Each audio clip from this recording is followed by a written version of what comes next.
Hi, Mom. So I got my ticket home from Europe. I get back on June 6th, but it's a really late flight because that was the cheapest, so it gets in at midnight. But don't worry, I'll get a shuttle from the airport so you don't have to pick me up. Like, really seriously, you don't have to. Okay, so, love you. See you soon. Bye.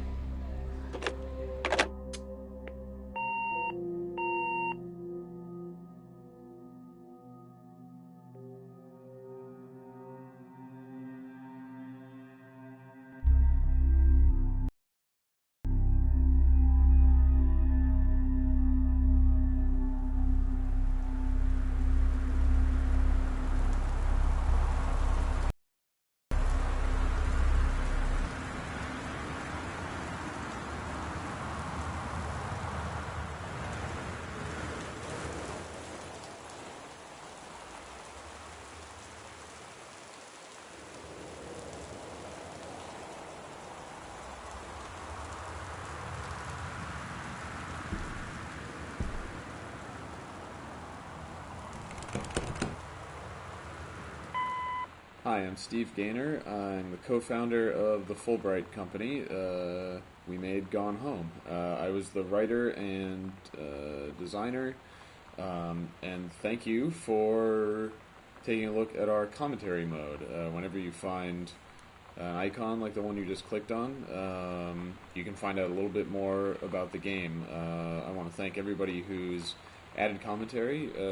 Janman and Carla, my co-founders of the company, Kate Craig, our 3D artist, Chris Remo, our composer, Sarah Grayson, the voice of Sam Greenbrier, and Corin Tucker, the lead singer of Heavens to Betsy and Slater Kinney and other awesome bands. So thank you, everybody, and enjoy commentary mode.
So, Christmas Duck. Christmas Duck is a fan favorite. He's kind of a mascot, I guess, and I think that's partly because it's a weird concept, a Christmas duck, and partly because it's like the first unique thing that you encounter in the game.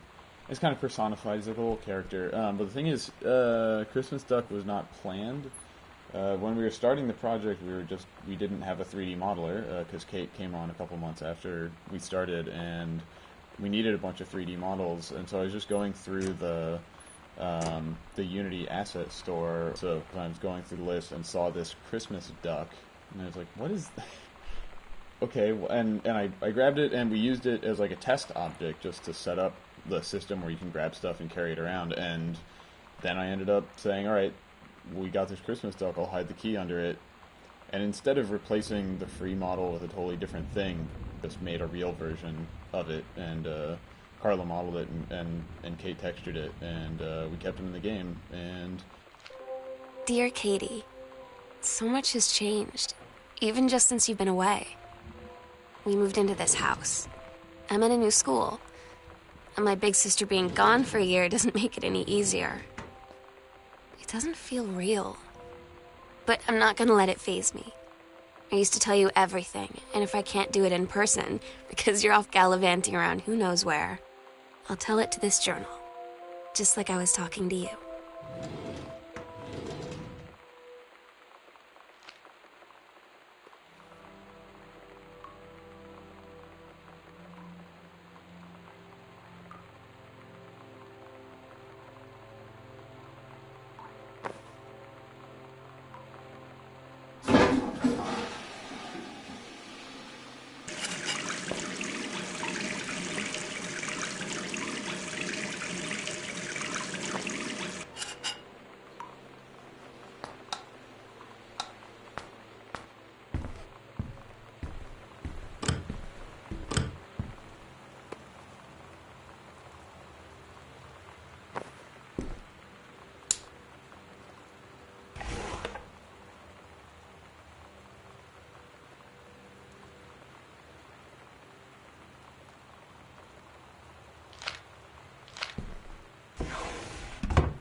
Sam.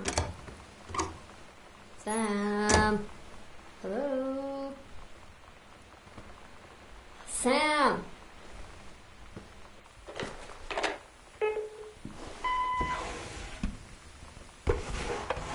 Sam, where are you? Really? I need to talk to you. Please be there.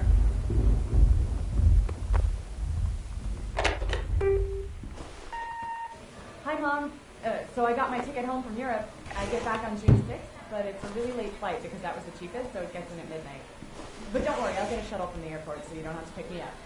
Like, really seriously, you don't have to. Okay, so, love you. See you soon. Bye.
Oh my god.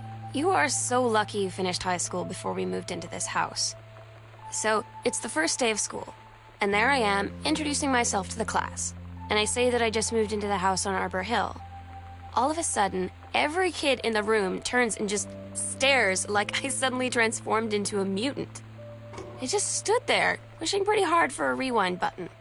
Because now maybe nobody knows my name, but they all know who I am. The Psycho House girl. Great.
So here's one of Dad's pulpy JFK books.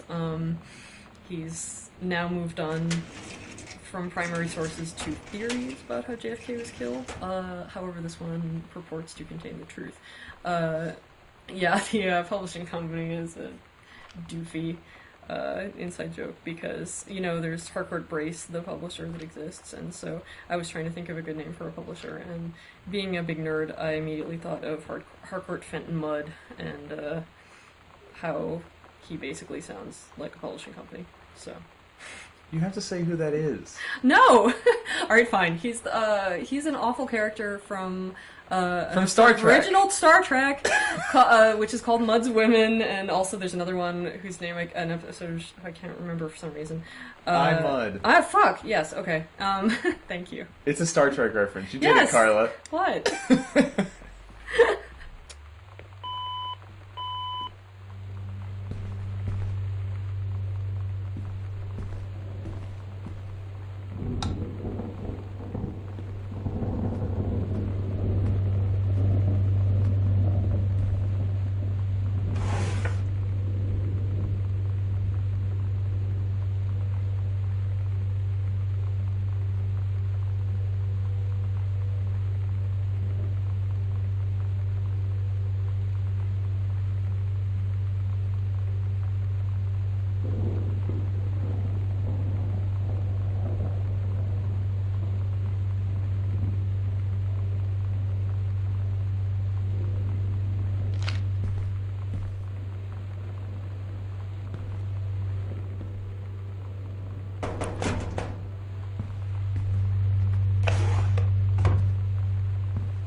Here we have Fresh Magazine, which is a synthesis and pastiche of Sassy Magazine, which if you haven't looked at it, or if it wasn't, you know, something that you cared about in the early 90s, it was very feminist and, you know, strongly individualist and actually gave good advice.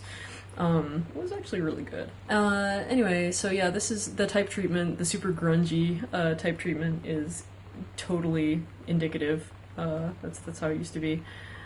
Oh yeah, and amusingly, of course, our cover model is Rachel, Steve's wife. I had to make her put on this awful light pink lipstick and do the 90s-ist stuff imaginable. And she did it. It was your idea to put a braid in the front of her bangs? Yes. Yeah, it seems like... Congratulations. Oh, thanks. Inside of this file folder, you find the first combination code in the game.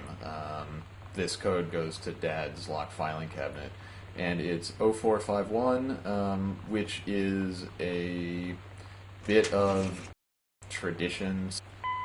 And there's this weird, like, kind of humorous vocal tick that some of the executives in the movie have. When you're putting like lamps and stuff around a house, one thing that you have to deal with is plugging them in. And something that always annoys me about level design in games is when there's some. So these are all the VHS tapes, or most of them, in the house, and these in the TV room are from they only belong to Dad and Sam, because Mom has some VHS tapes, but they're up in the bedroom.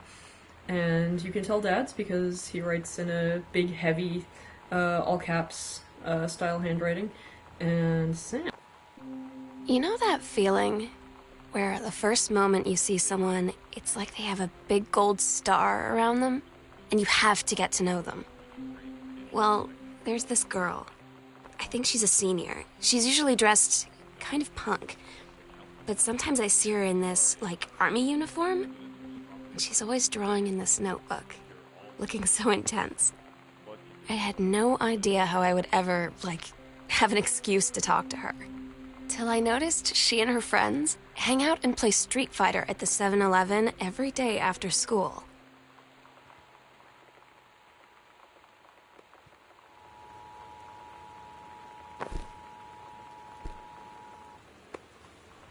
This is a severe weather warning.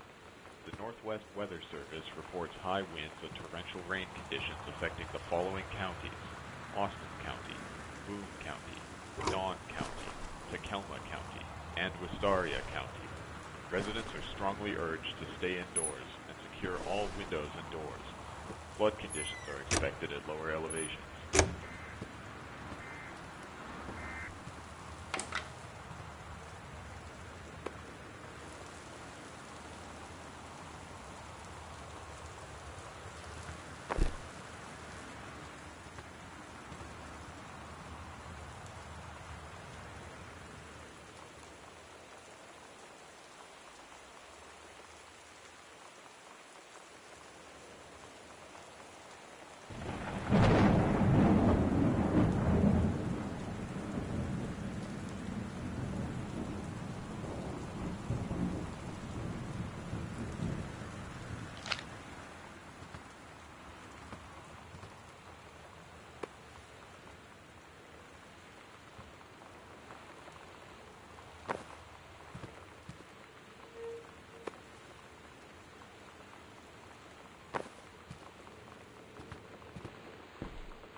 Somehow I always knew that someday we'd be through. Now that it's happened, I just can't believe it's true. I've done the best I could to keep from feeling blue. Can't get you off my mind. What am I gonna do? Voodoo, mildew, and shandu.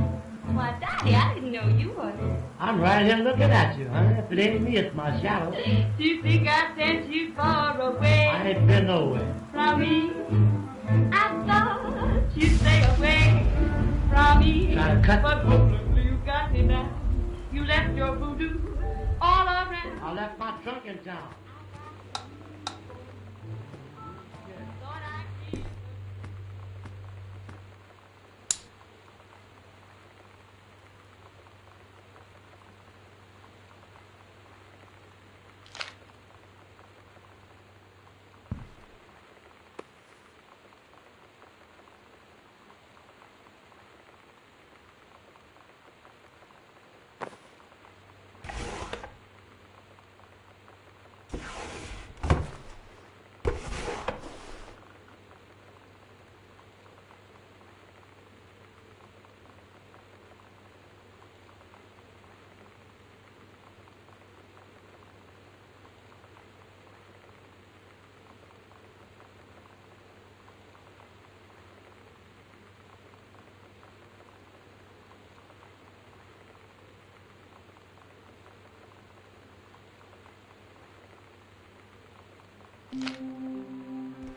So you know what they say about the best laid plans of mice and men? Yeah, turns out it applies to Street Fighter too. At least I worked up the courage to walk into the 7-Eleven and ask for a turn, but all that practice at home did not exactly translate in the wild. So after I was finished getting my butt kicked, I followed them outside while they smoked. And that was when she asked me if I was that psycho house girl. But then she said she's always really wanted to see the psycho house. Her name is Lonnie. She's coming over tomorrow.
It's weird hanging out with girls.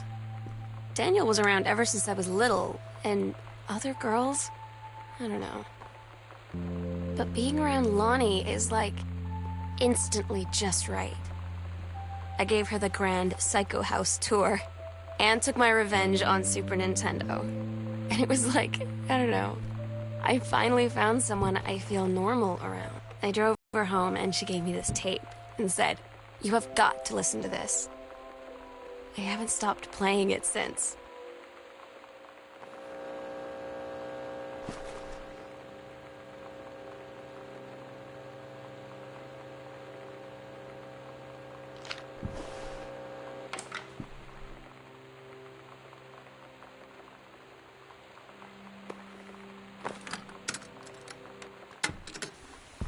We're so cool, yeah, yeah. Yeah, we're so cool. We're so cool, yeah, yeah. Fuck you too, cool schmuck. I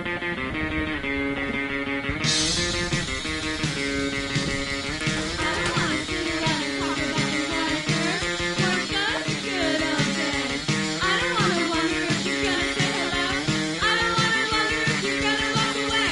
I don't wanna hear how many friends you have. I don't have any anymore.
One of the assets that I really liked creating in the game were these board games. So there's 3 in total of them throughout the house.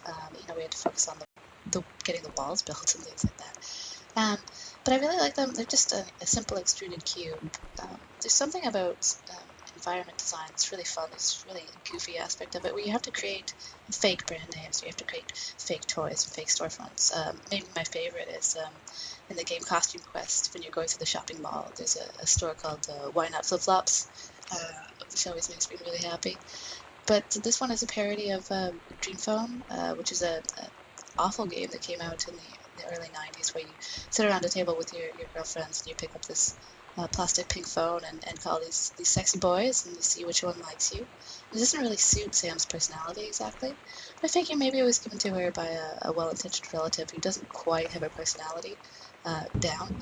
And maybe she played it once on a lark and then put it in the closet, and that's where it stays.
Lonnie brought her hair dye over today.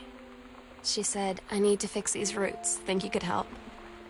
Dyeing hair is weirdly intimate. I don't know if I've touched someone else's scalp before. It's pretty intimate, right? It felt intimate. We looked in the mirror together after, and I expected her to say something about how it looked crappy, or good, or whatever. But that's when she said, "You're so beautiful." And she was looking at me. Right in that moment, I wanted to say something, but I waited, and the moment was gone.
Sometimes you just have to lie to Mom and Dad.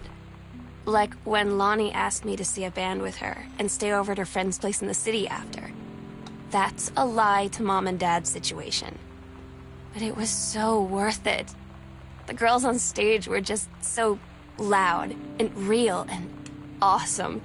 And everybody was moving together like one huge tide of sound. Between two songs, Lonnie leaned over and said, "How do you like your first show?" I was so happy. I felt tears starting in my eyes. And then she up and hugged me. I think she could tell.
This is where you find the first half of Sam's locker, or I guess it's actually the second half of Sam's locker combo as far as what the piece of paper is. But at first, there were the locker combination sheet was torn into 3 pieces.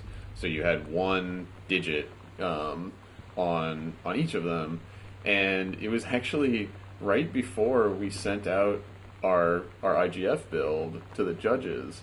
It was the night before, and Carla came. At Todd's brother's place after the show, there was only a futon to sleep on, so Lonnie and I shared it. The lights went out. I was turned toward her.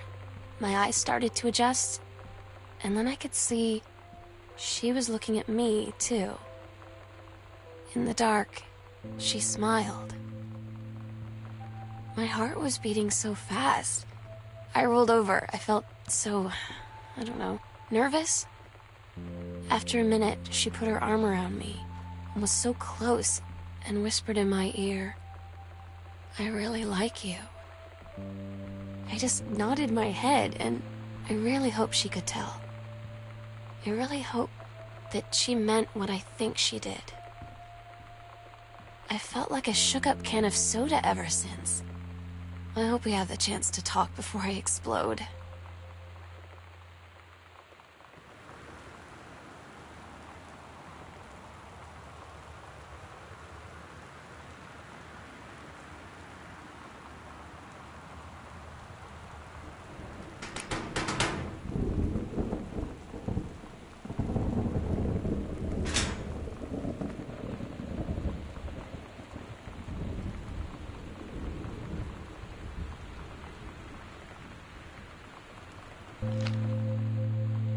Lonnie came over today, but everything was different. She was sitting at my desk chair, and she wouldn't look at me. Finally, I asked her what was going on. She said she felt like she'd done something wrong that night in the city. Like I must think... But I said no, there was nothing wrong. I just wanted to say... But I couldn't find the words. I felt like I was gonna cry, but I wasn't sad. She got up and sat next to me on the bed. I looked at her. Lonnie, do you think you could ever... And that's when she kissed me.